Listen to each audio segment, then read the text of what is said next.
Hello everyone, Shocks here from Berlin ahead of week 5 of the European LCS, where I wanted to take a look at our current top 3 here. G2 at the top of the tables with H2K and the Unicorns of Love. Let's start by taking a look at H2K. They have a different configuration in 2016, but I feel they still have the same recipe for success. They have a very strong macro game, which amasses them a lot of gold at 20 minutes, which they set up for between 10 and 20. Of course, they are still the kings of the lane swap, especially Odawamne is so good at holding his own, and their self-sustainable bottom lane and more with Forgiven. Of course, their dominance between 10 and 20 minutes suffers a little bit now that they don't have Ryu and have to use Selfie, but they are still fantastic at the macro game, and that shows in the fact that they are tied for the most towers in the league with G2 at 76, but maybe more importantly, the least towers taken against them at 27, showing that they are still in absolute control of that macro game, which begs the question, they also were that in 2015. And when I asked Prolly that, he said, yes,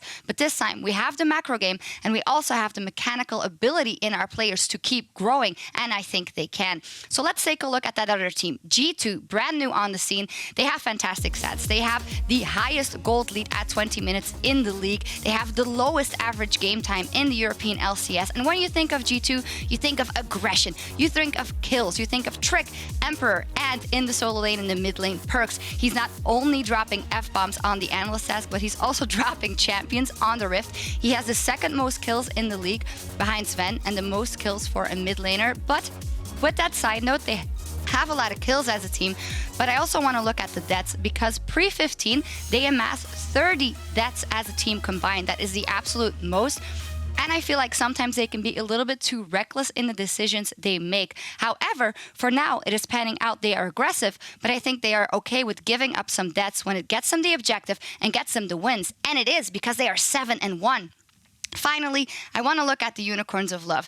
They are in third place. They went from being the most inconsistent team in the LCS to being consistent with 3 different junglers over 8 games. They also got 8 out of 8 first bloods so far, and in 7 of those, their jungler was involved. Of course, they have that heavy, strong backbone of Vizichachi and Healy, who were also on the team in 2015, which amasses them the highest average gold lead at 10 minutes.